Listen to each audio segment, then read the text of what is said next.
जो Donald Trump कल तक ईरान को नक्शे से मिटा देने की धमकी दे रहे थे, वो अचानक वीकेंड आते आते समझौते की भी क्यों मांगने लगे? आखिर जिस ट्रंप को दुनिया का कोई मुल्क नहीं झुका सका, उन्हें ईरान ने महज 24 घंटे के भीतर फिर से बैकफुट पर आने पर मजबूर कर दिया। ट्रंप का यह यूटर्न इतिहास का सबसे शर्मनाक यूटर्न है, जहां रात में जंग का ऐलान और सुबह सरेंडर के दस्तावेज तैयार किए जाते हैं। तो यह कहानी बनी कैसे, चलिए बताते हैं। ईरान के ताबड़तोड़ प्रहार से डोनाल्ड ट्रंप की एकड़ी निकली। डोनाल्ड ट्रंप ने गीदड़ भभकी दी, लेकिन ईरान ने पूरी ताकत से मिडिल ईस्ट में मौजूद अमेरिकी बेसों को जबरदस्त अटैक किया। इसलिए गीदड़ भभकी देने वाले ट्रंप ताबड़तोड़ प्रहार से बैकफुट पर आ गए, क्योंकि पहले जंग का ऐलान कर रहे थे, फिर सुबह पीस डील की भीख मांगने लगे। ईरान को मटियामेट करने का दावा पूरी तरीके से हवा हवाई निकला। पहले डोनाल्ड ट्रंप दहाड़ रहे थे, लेकिन ईरान की पलटवार के बाद वो मिमियाने लगे।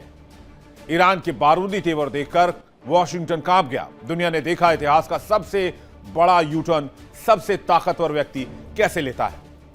ट्रंप की कदम पीछे खींचने की वजह कोई कूटनीतिक शांति या फिर कूटनीतिक कदम नहीं है, बल्कि वो खौफनाक और विनाशकारी बारूद है जो ईरान ने खाड़ी देशों में बने अमेरिकी ठिकानों पर बरसाया। जैसे ही ट्रंप ने ईरान को तबाह करने की धमकी दी, तेहरान ने बिना वक्त गवाए दिखा दिया कि वो न तो इराक है, न लीबिया है, न अफगानिस्तान है। ईरान की बैलिस्टिक मिसाइलों और सुसाइड ड्रोन्स ने महज 24 घंटे के अंदर खाड़ी में मौजूद अमेरिकी सैन्य अड्डों की धज्जियां उड़ाकर रख दी। बहरीन से लेकर कुवैत और जॉर्डन तक जहां जहां अमेरिकी फौजें अपने अभेद्य किले में छुपकर बैठी हुई थी, वहां ईरान और उसके समर्थक गुटों ने ऐसा कोहराम मचाया कि पेंटागन के होश उड़ गए।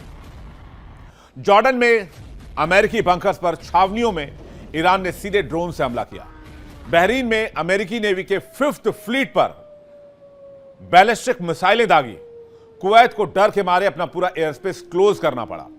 अरबों डॉलर का अमेरिकी patriot air defence system Iran की हाइपरसोनिक मिसाइलों को पकड़ नहीं पाया और ये बस तमाशबीन बना रहा। जब पेंटागन के कमांडर्स ने ट्रंप को खाड़ी में अमेरिकी सैनिकों के शव और जलते हुए सैन्य अड्डों की रिपोर्ट सौंपी, तो ट्रंप के हाथ पांव कांप गए। जरा तस्वीर देखिए आप, ये वो अमेरिकी सैन्य अड्डा है जहां पर ईरानी मिसाइल एक एक करके फट रहे थे। Holy hell! Jesus!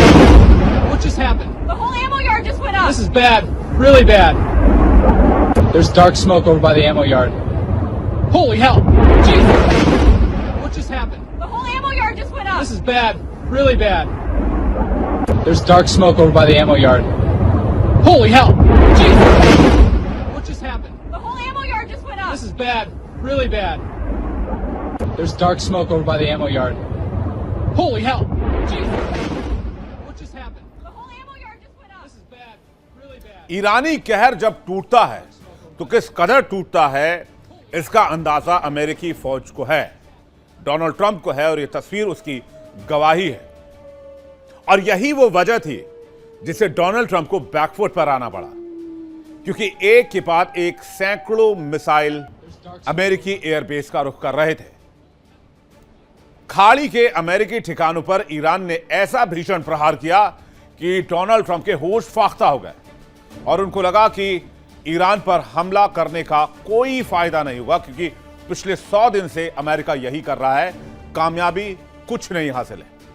बहरीन से कुवैत तक अमेरिकी मिलिट्री बेस मटियामेट हो गए। जॉर्डन में अमेरिकी छावनियों पर ईरान के बारूद गिरे। 24 घंटे के भीतर अमेरिकी घमंड होर्मुज में दफन हो चुका था। पेंटागन में हड़कंप मच गया। अमेरिकी इंटरसेप्टर्स, रेडार सब फेल होने लगे, एयर डिफेंस भी फेल हो गया। यहां तक कि कुवैत को अपना एयर स्पेस भी बंद करना पड़ा, जो कुवैत अमेरिकी एयर डिफेंस के दम पर पूरी दुनिया में अपने एयर डिफेंस का डंका पीटता है, क्योंकि ईरान की मिसाइलों ने खाड़ी को पाउडर केक बना दिया। तबाही देखकर दहल गए commander in chief Donald Trump. इसलिए डोनाल्ड ट्रंप अब डील की गुहार लगा रहे हैं, क्योंकि ईरान ने उनके बेस को ताबड़तोड़ हमले से जर्रा जर्रा कर दिया। इतना ही नहीं, होर्मुज पर भी ईरान ने पूरा कंट्रोल बनाए रखा है। पूरी दुनिया जानती है कि ग्लोबल तेल सप्लाई की लाइफलाइन होर्मुज है, जहां से दुनिया का 1/3 से ज्यादा कच्चा तेल गुजरता है। ईरान ने इस पूरे रास्ते को बारूदी ताले से बंद कर दिया और ऐसा बंद किया कि वॉशिंगटन से लेकर लंदन और टोक्यो से लेकर पेरिस तक की अर्थव्यवस्था वेंटिलेटर पर आ चुकी है। ट्रंप ने बड़े गर्व से दावा किया था कि अमेरिकी नौसेना की नाकेबंदी से ईरान घुटनों पर आएगा, लेकिन ईरान की IRGC ने होर्मुज में एंटी शिप मिसाइलें तैनात कर दी, समंदर के अंदर सी माइंस लगा दी और अमेरिकी जहाजों को भगा भगा कर निशाना बनाया। अब जरा ट्रंप की लाचारी देखिए। ओवल ऑफिस में पत्रकारों के सामने ट्रंप आकर कहते हैं कि जैसे ही हम इस समझौते पर दस्तखत करेंगे, होर्मुज अपने आप खुल जाएगा। अरे मिस्टर डोनाल्ड ट्रंप साहब, आप किसे बेवकूफ बना रहे हैं? होर्मुज को ईरान ने बंद नहीं किया, होर्मुज आपकी वजह से बंद हुआ और आज की तारीख में आपकी ताकत नहीं है कि आप होर्मुज खुलवा दें। अगर आपके पास ताकत होती तो आप होर्मुज को कब का खुलवा चुके होते। ईरान ने अपनी ताकत के दम पर इसको लॉक कर दिया। ट्रंप का यह बयान इस बात का सबसे बड़ा सबूत है कि ईरान ने इस आर्थिक मोर्चे पर अमेरिका को पूरी तरीके से सरेंडर करवा दिया है और होर्मुज की चाबी वॉशिंगटन के पास नहीं बल्कि तेहरान के सुप्रीम लीडर मुश्तबा खामनेई की जेब में है। और यह वही जेब है जहां डोनाल्ड ट्रंप के घमंड को भी मुश्तबा ने दबा रखा है। तो होर्मुज में भी कैसे हार मिली? क्योंकि जैसे ही यह धमकी सामने आई, मुश्तबा खामनेई ने आदेश दिया कि होर्मुज से एक भी जहाज गुजरना नहीं चाहिए, कंप्लीट लॉकडाउन कर दो होर्मुज को। तो होर्मुज की नाकेबंदी से वॉशिंगटन की कमर टूट गई। दुनिया के सबसे बड़े तेल रूट पर ईरान ने मुकम्मल कब्जे का ऐलान कर दिया। ईरान ने बारूदी सुरंगें भी बिछा दी, जिससे अमेरिकी जहाज भी डर गए। तेल की किल्लत से वैश्विक बाजार में महाभूचाल आ गया और ट्रंप का नेवल ब्लॉकेट का दावा भी पूरी तरीके से फ्लॉप हो गया। अब होर्मुज खुलवाने के लिए अमेरिका गड़गड़ा रहा है। ईरान के एक फैसले से सुपर पावर की हेकड़ी निकली हुई है। होर्मुज की जंग में भी पूरी तरह से अपर हैंड पर है ईरान। जब ईरान की मिसाइलों ने आधी रात को आसमान चीरना शुरू किया तो ट्रंप का तथाकथित अजेय गठबंधन ताश के पत्तों की तरह बिखरने लगा। व्हाइट हाउस में घबराहट और बौखलाहट का आलम यह था कि ट्रंप ने ओवल ऑफिस की रेड लाइन एक्टिव की और आधी रात को ही दुनिया भर के नेताओं को फोन घुमाना शुरू कर दिया। जो अमेरिका कल तक अकेले दम पर ईरान को नेस्तनाबूद करने का दंभ भर रहा था, वो अब मिडिल ईस्ट के देशों के पैर में गिरा हुआ है। ट्रंप ने खुद कबूल किया कि उन्होंने इजराइल के प्रधानमंत्री बेंजामिन नेतन्याहू से लंबी बातचीत की है, फिर कतर के अमीर से बातचीत की है, सऊदी क्राउन के प्रिंस से बातचीत की है, यूएई, बहरीन और कुवैत के सुल्तानों को इमरजेंसी कॉल मिलाए गए। ट्रंप की हड़बड़ाहट साफ बताती है कि उनके सहयोगी देश ईरान के गुस्से से इस कदर डरे हुए थे कि उन्होंने अमेरिका को साफ साफ कह दिया, अगर ईरान ने हम पर हमला किया तो हम आपका जंग में साथ नहीं देंगे। ट्रंप अब टर्की के राष्ट्रपति एर्दोआन के सामने भी गुहार लगाने की योजना बना रहे हैं कि किसी तरह से बीच बचाव करते हुए इस समझौते को अमली जामा पहनाया जाए। यह दुनिया की सबसे बड़ी सैन्य महाशक्ति के मुखिया की वो लाचार और बेबस तस्वीर है जिसे देखकर अमेरिकी साख हमेशा हमेशा के लिए मलबे में तब्दील हो चुकी है। जब बारूद आसमान से बरसने लगे, जब टूटने लगा बम का कहर, तो त्राही त्राही कर उठे ट्रंप। ईरान के खौफ से आधी रात को फोन की घंटियां बजने लगी और इसके बाद डोनाल्ड ट्रंप एक एक करके तमाम मिडिल ईस्ट के सुल्तानों को फोन मिलाने लगे कि कोई तो ऐसा नेता होगा जो इस ईरान के कहर से बचा सकता है। सऊदी, कतर और यूएई के आगे ट्रंप ने हाथ जोड़े। बहरीन और कुवैत के सुल्तानों से भी मदद मांगी।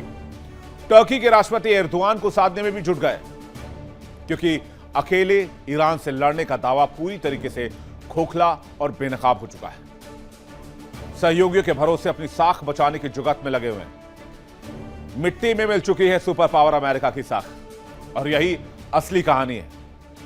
ईरान के बारूदी प्रहार से बेजार हुए ट्रंप अब झूठ के सहारे अपने व्हाइट हाउस में पड़े हुए हैं। सफेद झूठ बोलने और अपनी हार को जीत बताने में माहिर ट्रंप ने व्हाइट हाउस में खड़े होकर मीडिया के सामने सीना ठोकते हुए दावा कर दिया कि हमने ईरान के साथ एक बेहद शानदार समझौता कर लिया है और यूरोप में इस वीकेंड पर इस औपचारिक डील पर सिग्नेचर भी कर लिए जाएंगे। ट्रंप ने तो यहां तक कह दिया कि हालांकि वो इस कार्यक्रम में खुद शामिल नहीं होंगे, बल्कि अपनी जगह उपराष्ट्रपति जेडी वेंस को अमेरिका का प्रतिनिधित्व करने के लिए भेजेंगे। लेकिन ट्रंप पर भरोसा कौन करे? ट्रंप सच बोल रहे हैं, झूठ बोल रहे हैं, कोई नहीं जानता। ट्रंप अपनी नाक बचाने के लिए और अपनी फजीयत से बचने के लिए जेडी वेंस को आगे कर रहे हैं। लेकिन ट्रंप के इस खोखले दावों के हवाई किले को ईरान ने कुछ ही घंटों के अंदर नस्तनाबूद कर दिया। ईरान के विदेश मंत्रालय के प्रवक्ता इस्माइल बकाई ने वॉशिंगटन के मुंह पर करारा तमाचा मारा और साफ कह दिया, अमेरिका झूठ बोल रहा है, कोई फाइनल डील नहीं हुई है। ईरान ने पूरी दुनिया के सामने ट्रंप को बेनकाब करते हुए कहा कि वॉशिंगटन बातचीत की टेबल पर बहुत ज्यादा मांगे रख रहा है और दबाव बनाने के लिए नई नई शर्तें जोड़ रहा है। लेकिन तेहरान ने दो टूक लफ्जों में साफ कर दिया कि ईरान किसी भी अमेरिकी दबाव के आगे नहीं झुकेगा। यानी ट्रंप जिस डील का ढिंढोरा पीट रहे हैं, जिस यूरोप में डील पर साइन होने की बात कर रहे हैं, उसे ईरान ने सिरे से खारिज करके डोनाल्ड ट्रंप की इंटरनेशनल बेइज्जती की है। कैसे? आइए जानते हैं। क्योंकि डोनाल्ड ट्रंप का झूठ फिर से बेनकाब हो गया। ईरान ने कहा, ऐसा कोई भी सौदा हमारे बीच नहीं हुआ है। और इस हवाई के दावे के बीच ईरान का सबसे बड़ा पलटवार दिखा। ईरानी विदेश मंत्रालय ने ट्रंप के झूठ का पर्दाफाश किया। तेहरान का ऐलान, अभी कोई अंतिम समझौता नहीं हुआ है। अमेरिका के प्रेशर टैक्टिक्स को ईरान ने नाकाम कर दिया है। वॉशिंगटन की हेकड़ी और नई मांगे मानने से साफ इनकार कर दिया गया है।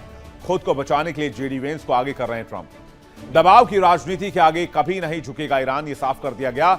वॉशिंगटन के झूठे प्रचार पर यह तेहरान का करारा तमाचा है।